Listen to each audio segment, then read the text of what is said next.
하나님이 우리의 주권자임을 상기하자라고 하는 내용으로 말씀을 나누고자 합니다. 사울의 최후의 죽음으로 인해서 사무엘상 대단원이 막을 내립니다. 근데 사울이 이렇게 전쟁 가운데서 죽게 된 것은요, 이미 예고된 것이었고, 또 사울의 이미 왕으로서의 그 출발점 자체가 문제가 있었기 때문에 이미 결핍에 대한 요소를 안고 왕권이 시작된 거였어요. 왜 그러냐면 이스라엘 백성들이 사사시대에 이스라엘 백성들이 이제 사사시대를 넘어가면서 사사가 통치하는 것에 대한 환멸을 느꼈어요.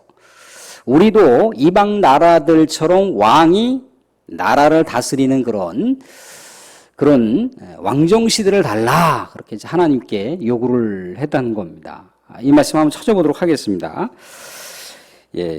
구약성경 419쪽에 사무엘상 8장 19절입니다. 여기 31장을 이렇게 살짝 접어 놓으시고요. 8장으로 가겠습니다. 8장 419쪽 8장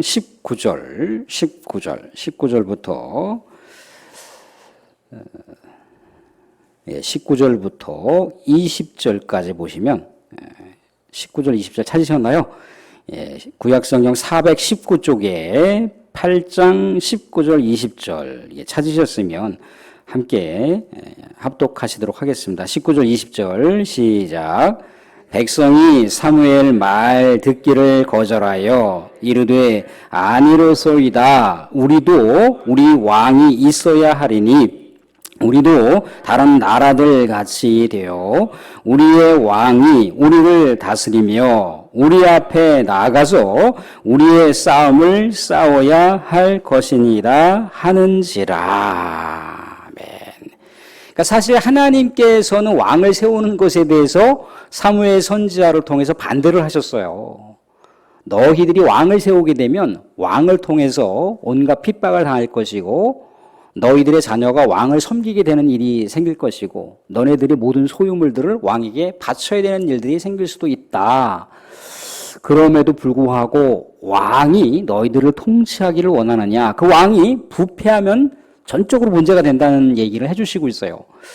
근데 오늘 우리가 지금 읽었던 것처럼 19절, 20절처럼 우리도 왕이 있어야 되겠습니다. 왕을 주십시오. 왕을 주십시오. 그래서 세운 왕이 누구예요?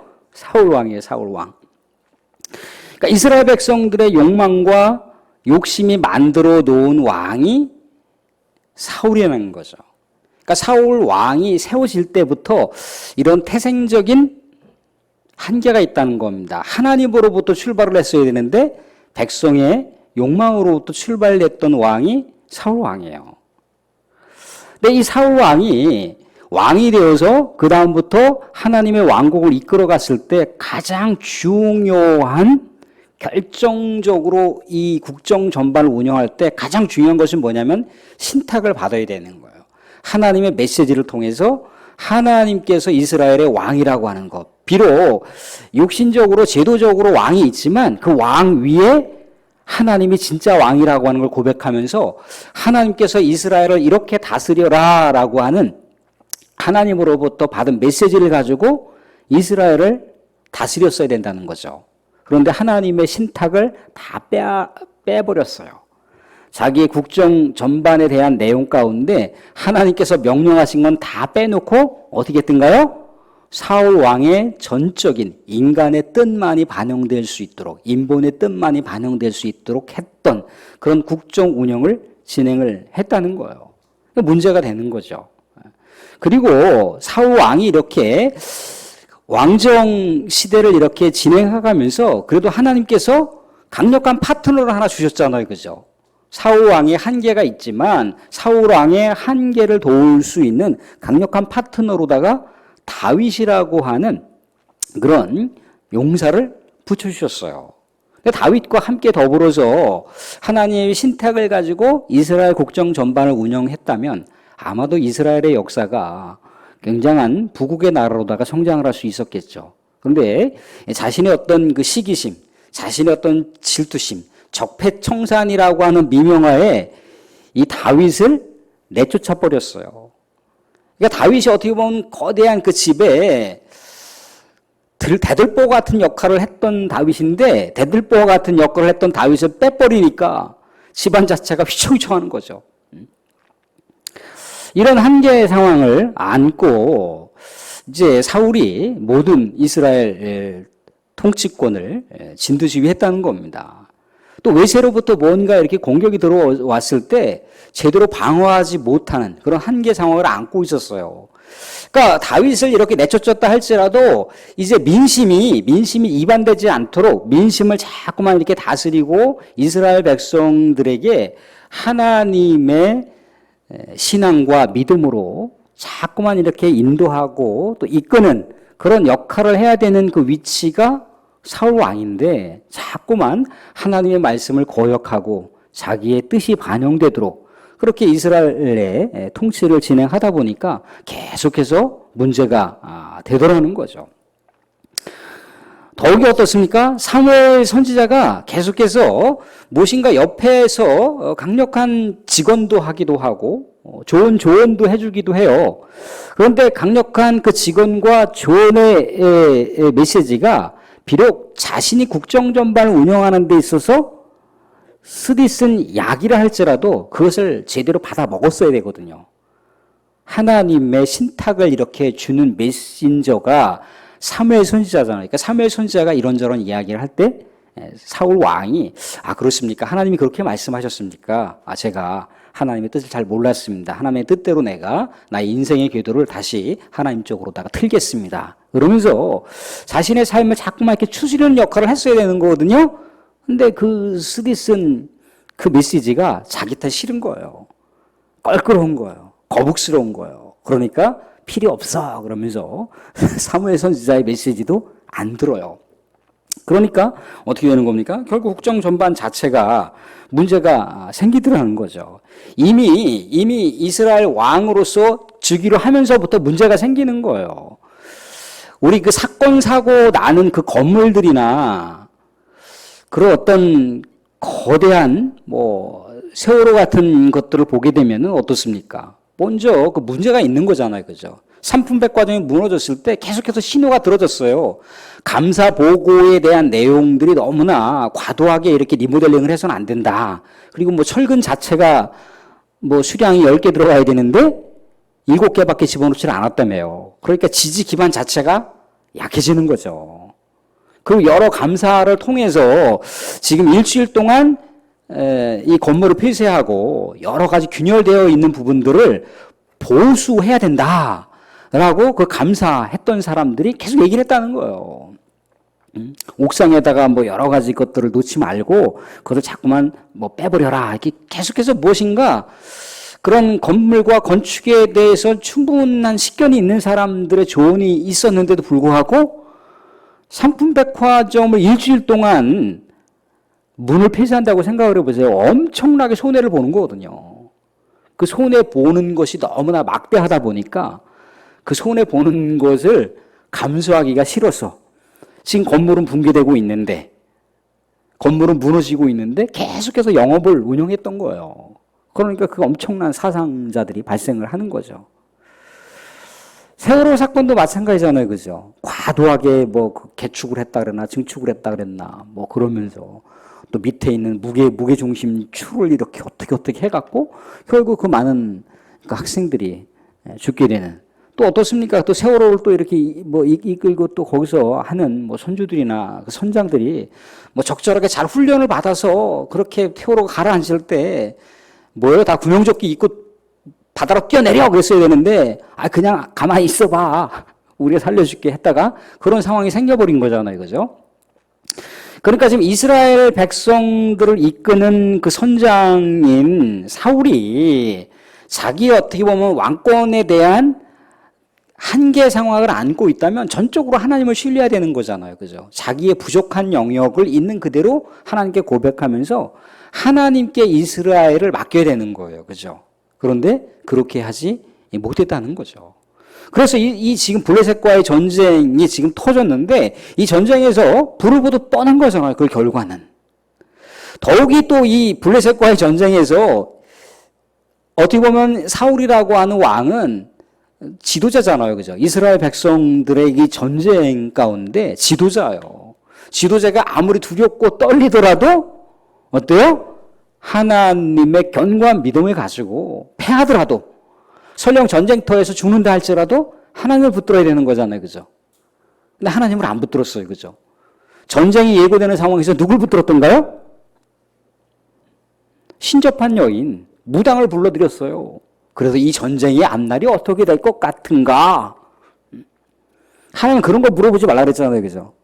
하나님이 알아서 우리의 미래를 주관하시니까 그 하나님께 의탁하고 맡기고 나가면 된다고 했는데 무당한테 이 전쟁의 상황을 맡기는 어처구니 없는 상황을 벌린 거예요. 블레셋의 그 수많은 군사가 저 이스라엘 백성들과 대치하면서 쫙 깔려 있으니까 부들부들 떨고 있는 거예요. 최근 들어서 탈레반이 다시 아프가니스탄을 이렇게 점령을 했잖아요. 그죠? 그 탈레반이라고 하는 사람들이 예전에 그 뭡니까? 중동의 그 학생운동을 일으켰던 그런 계파 중에 한 계열이 있는데 그 계파가 이제 결국 서방 진영이 이제 이 아프가니스탄에 들어와서는 안 된다라고 이렇게 점령을 했어요. 근데 뭐 우리가 알다시피 뭐 9.11 사태나 뭐 이제 그런 것으로 인해서 미국의 쌍둥이 빌딩이 무너졌잖아요. 그죠? 그래서 그 알카에다라고 하는 조직을 점령하기 위해서 아프가니스탄을 이 미국이 점령을 했단 말이죠. 그래서 이제 친정부를 세웠어요. 그것도 이제 친정부라고 하는 게 단지 뭐 식민 정권을 세웠다기보다도 아프가니스탄이 민주적으로 이렇게 운영될 수 있도록 도왔다는 거죠. 그래 도저히 자립할 수 있는 조짐이 안 보이는 거야. 이제 너네들 나라니까 너네들이 스스로 노력을 해봐야지. 그런데 노력을 안 하는 거예요.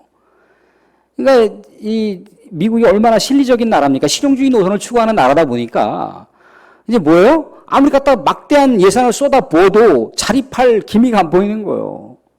쓱 빠져나가 버리니까 지금 이제 엄청난 상황이 벌어졌는데 그때 당시에 이제 카불이라고 하는 곳에 이 탈레반이 다 이제 점령해 들어오게 되는 카불이라는 게 수도잖아요. 그죠? 다 점령해 들어오는데 대통령은 어떻게 했습니까? 대통령이 국정장관들을 다 모여서 한번 회의합시다. 그래서 비상대책회의를 세워놨어요. 그죠? 근데 그 비상대책회의에 대통령이 안 나타나고 돛보따리 싸들고 헬기 타고 도망가 버렸습니다. 그런 상황이 지도자의 그런 상황을 보이게 되면 당연히 아프가니스탄의 탈레반의 손에 들어가는 건 시간 문제인 거죠. 지금 엄청난 우리가 뭐 뉴스에서 막 연일 보도되고 있겠지만은 엄청난 그 살육과 살상이 지금 예고되어 있어요. 여자라고 하는 존재의 인권 자체가 완전히 유린되고 있지 않습니까? 그죠? 그러니까 이스라엘이라고 하는 지도자가 자기의 힘과 의지로 안 되면 하나님을 의지해야 되는 거잖아요. 하나님을 붙들어야 되는 거잖아요. 그죠? 하나님 도와주십시오. 내가 뭔가 노력을 해봤는데 안 돼요. 하나님이 아니면 안 되는 걸 내가 알았습니다. 하나님 도와주세요. 아니면 백성들한테 우리 하나님께 기도하자. 그렇게 했어야 되잖아요. 그죠? 전쟁에 졌어요. 불을 보듯 뻔히 졌지 않습니까? 그죠? 그래서 이 블레셋 진영으로부터 한 궁수의 그 활에 맞았어요. 사울이 맞았습니다. 굉장한 위험한 상황 가운데 있는 거예요. 목숨이 지금 경각에 달려 있어요. 그런데 이 목숨이 경각에 달려 있을 때 무슨 생각을 했습니까? 근데 내가 죽어가는구나. 그러면서 하나님 내가 죽어가지만 내가 이스라엘 백성들의 왕으로서 하나님께 신심을 다하지 못했고 이 백성들을 하나님의 백성으로 온전히 이끌지 못했습니다. 그러니 하나님 내가 죽더라도 이스라엘 백성들을 지켜주십시오. 이스라엘 백성들을 다시 일으켜 주십시오라고 그렇게 하나님을 붙들어야 되잖아요. 그죠? 그런데 어떻게 했습니까? 한 부관한테 나를 대신 죽여달라고 얘기를 하고 있는 거예요. 죽어가는 순간에도 자기밖에 모르는 거예요. 하나님을 찾아야 되는데 하나님을 찾지 않고 자기가 혹여라도 이스라엘 왕인 자기가 블레셋 군사들에게 발각이 되면 완전히 난도질 당할 것을 안다는 거죠. 그죠? 더 죽음 자체가 그냥 깨끗하게 목숨을 끊고 죽으면 되는데 이 블레셋 진영에서 쳐들어온 군사들이 사울이 왕이라고 하는 것을 아는 순간 사울의 그 시신 자체가 난도질 당할 것을 사울은 알았어요. 그것만 생각하고 있는 거예요. 근데 우리가 삼손의 이야기를 알잖아요. 그죠? 삼손이 이렇게 지켜야 할 그 선을 지키지 못했잖아요. 그죠? 그래서 드릴라라고 하는 여인에 의해서 자신의 힘의 근원인 머리털을 다, 나시린으로서의 머리털을 다 밀리게 되잖아요. 그죠? 근데 나중에 어떻습니까? 이 삼손이 자기의 머리가 자라면서 마지막 블레셋 진영의 이 사람들과 결투를 벌이잖아요. 마지막 전쟁을 벌이잖아요. 그죠? 그때 뭐라고 이 삼손이 기도합니까? 하나님, 내가 마지막 죽는 순간에 이 원수들을 갚게 해주십시오. 이스라엘 백성들이 이 원수들에서 복수할 수 있도록 기회를 주십시오. 라면서 그렇게 마지막 장렬하게 죽는다는 거죠. 사울도 왕으로서 그러한 믿음의 진가를 보였어야 되는데 자기가 블레셋 진영 사람들한테 잡히면은 이렇게 저렇게 죽겠지. 그렇게 내가 정말 비참하게 그렇게 죽어가고 모욕적으로 죽어갈 바에야 차라리 내가 깨끗하게 자결하겠다. 그렇게 오직 자기에게만 가 있는 거예요. 자기에게만. 그러니까 어떻게 했습니까? 말씀 가운데 자결했죠. 그죠? 7절 말씀 보시면 자결했어요. 자결해서 또 그 부관도 함께 죽었지 않습니까? 7절 말씀 보시면 골짜기 저쪽에 있는 이스라엘 사람과 요단 건너쪽에 있는 자들이 이스라엘 사람들이 도망한 곳과 사울과 그의 아들들이 죽었음을 보고 성읍들을 버리고 도망하매 블레셋 사람들이 이르러 거기 사니라. 그러니까 사울 왕이 죽고 또 사울 왕의 아들들이 죽었으니까 이스라엘 백성들도 버틸 재간이 없는 거죠. 그래서 이제 이스라엘 백성들도 걸음아 나 살려라 하면서 내가 이스라엘 진영에 있다가는 개죽음 당하겠지. 그러면 36개 주랭랑을 치고 있는 이 비극적인 장면을 보고 있는 거예요. 보고 있습니다. 더욱이 이제 이스라엘 백성들과 이 블레셋 간의 전쟁은 블레셋 진영에서는 어떤 전쟁이라고 보입니까? 단지 나라와 나라, 민족과 민족 간의 전쟁이 아니라 신들과의 전쟁이라고 하는 것을 블레셋의 사람들이 명확하게 인식하고 있더라는 거죠. 그래서 신들과의 전쟁이니까 블레셋에 있는 아스타로 신이 여호와 신을 이겼다라고 하는 전쟁의 기념을 어디다 합니까? 아스타롯 신전에다 하더라는 거예요. 오늘 그 말씀을 볼 수가 있습니다. 10절, 11절 보시면 9절 말씀 먼저 보시면 9절 10절 말씀 보시면 사울의 머리를 베고 그의 갑옷을 벗기고 자기들의 신당과 백성에게 알리기 위하여 그것을 블레셋 사람들이 땅 사방에 보내고 사울의 시체를 막 토막을 내서 블레셋 여러 그 지역으로 보냈다는 얘기를 하고 있고요. 9절에 10절 보시면 그의 갑옷은 아스다롯의 집에 두고 사울의 갑옷을 아스다롯의 신전에 두었다는 얘기예요. 이 얘기는 뭐냐면 우리의 신, 블레셋의 신 아스다롯이 이스라엘의 신인 여호와를 이겼다네 라고 하는 전쟁의 기념비를 블레셋 진영의 아스다롯 신전에다가 놓기 위해서 사울의 갑옷을 그 신전에다가 놓았다는 얘기예요. 그러니까 블레셋 진영의 사람들도 자기 자신들이 신들과의 전쟁, 신들이 우리를 이기게 하셨다라고 하는 신전의식이 분명히 있는 거예요. 하나님 앞에서 살아가는 전쟁, 하나님 앞에서 이루어진 전쟁의 승리의 기념을 신에게 돌리고 있잖아요. 그죠? 근데 사울 왕이 예전에 아말렉과의 전쟁에서 이겼어요. 그죠? 전쟁에서 이겼는데 그 공을 하나님께 돌려야 되잖아요. 하나님의 영광, 하나님께서 이 전쟁을 승리케 하셨습니다. 하나님 만세! 그러면서 하나님께 돌렸어야 되는데 전쟁의 기념비를 누구의 기념비로 세웠어요? 자기를 기념하는 기념비로 세웠다는 거예요. 사울이 이만큼 하나님에 대한 믿음의 의지를 가지고 있지 않았다라고 하는 얘기를 해주고 있습니다. 엄청난 거예요. 그죠? 그런데 마지막 우리 끝자락에 보시면 사울 왕의 그 시체를 장례하는 사람들이 생겨요. 그죠? 장례하는 사람들. 그래서 10절, 11절, 12절, 13절을 보시면 길르앗 야베스라고 하는 주민들이 이제 생명을 걸고 사울 왕의 시체와 또 그의 아들들의 시체를 이렇게 걷어서 화장을 해서 장례식을 진행하는 장면을 이렇게 보고 있어요. 그죠? 사울 왕이 이렇게 초기에 암몬족 속에 의해서 길르앗 야베스 사람들이 이렇게 농락을 당하거나 무엇인가 공격을 당할 때 사울 왕이 이 글리앗 야베스 사람들을 도와준 적이 있어요. 굉장한 선한 의지를 가지고 도와줬던 역사가 있었던 거죠. 그렇기 때문에 마지막 최후의 상황 속에서 그래도 이렇게 자신의 그 장례를 왕의 예우를 가지고 이렇게 장례해 주시는 사람이 있었다는 것만도 다행인데 사울 왕의 전적인 일생일대의 역사가 어땠습니까? 하나님을 떠난 인생이었기 때문에, 하나님을 거역한 인생이었기 때문에 아무리 선한 아름다운 역사가 일부분 남아있다 할지라도 선한 역사가 도드라지게 나타나지 않는 그런 모습을 보여주고 있어요.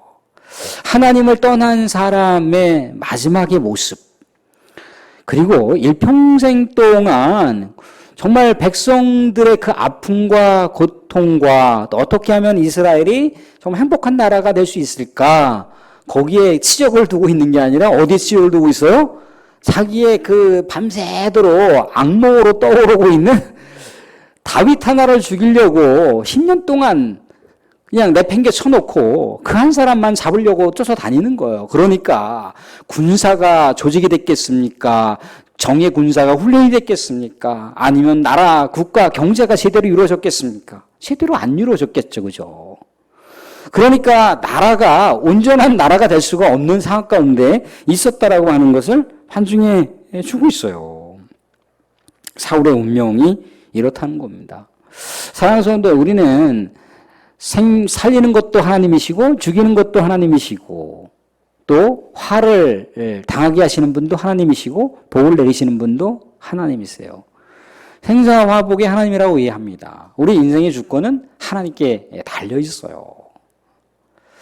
하나님은 우리의 인생 가운데 주관자이시기 때문에 전인격적인 아버지세요. 전인격적인 아버지는요, 우리의 성정을 그대로 갖고 계시는 분이세요. 자녀가 웅웅 울면서 아빠 좀 도와주세요. 엄마 좀 도와주세요.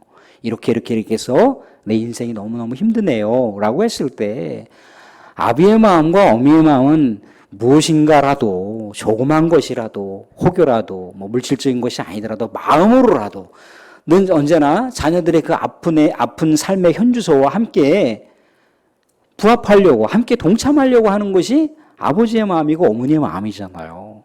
하나님의 마음도 전인격적인 하나님의 마음도 비록 우리의 지존자이시고 우리의 주권자지만 우리의 삶의 일상생활 속에서도 그렇고 모든 우리의 삶에 동반하시기를 원하시는 분이세요. 그러니까 우리의 소소한 일상생활부터 우리의 저 깊은 그런 사연까지도 다 알기를 원하시는 분이시고 함께 동행하시기를 원하시는 분이시고 무엇인가 우리에게 힘을 주시기를 원하시는 분이시라는 거예요. 근데 사울은 왜 그렇게 하나님을 찾는 장면을 사무엘상을 통해서 보면은 아주 극히 일부분밖에 안 나와 있어요. 사랑하는 성도들, 우리가 믿음 생활을 할 때, 신앙 생활을 할 때 10년 했네, 20년 했네, 30년 했네, 40년 했네. 나는 몇 대 집안이네. 사실 당대의 믿음이 정말 중요해요. 내가 과연 here and now, 지금 내가 여기서 어떻게 하나님을 주권자로, 하나님을 내가 아버지로 내가 인정을 하면서 하나님을 바라보면서 살아갈 것인가? 거기에 최대의 관심사가 걸려 있는 거예요. 아버지의 신앙은 아버지의 신앙이고 어머니의 신앙은 어머니의 신앙이고 우리의 조상의 신앙은 조상의 신앙인 거예요. 또한 더더구나 우리가 우리 후세대들을 위해서 기도해야 되는 거 뭡니까? 또 여기 계신 우리 장로님들, 우리 권사님들, 집사님들의 신앙은 또 신앙인 거예요. 우리 후손들의 또 신앙도 우리와 동일할 수가 없어요. 그래서 우리 후손들의 신앙을 위해서도 우리가 기도를 해야 되는 겁니다. 그런데 우리가 알다시피 전인격적인 아버지는 우리를 들어 언제나 방관하시는 분이 아니시고 팔짱 끼고 계시는 분이 아니시고 언제든지 양팔을 걷어붙이고 양발을 걷어붙여서 우리의 삶에 뛰어 들어오시기를 원하시는 분이 하나님이세요. 그러니까 사랑하는 성도들, 그 하나님 늘 언제나 우리가 주목하시면서 우리의 인생을 의지적으로 맡기시고 또 우리의 인생의 사연들을 하나님께 고백하면서 우리 하나님께서 우리의 삶의 상황 가운데 깊숙하게 관여하시고 개입하셔서 우리의 인생의 여정길이 하나님께서 축복하시는 여정길, 하나님께서 함께 하시는 여정길. 그래서 우리의 인생의 가운데 우리 하나님이 우리 사랑하는 성도님들의 든든한 백이 되어서 언제나 인생을 살아가는 삶이 향기로운 맛이 있는 그런 인생의 여정길 되실 수 있기를 주님으로 축원드립니다.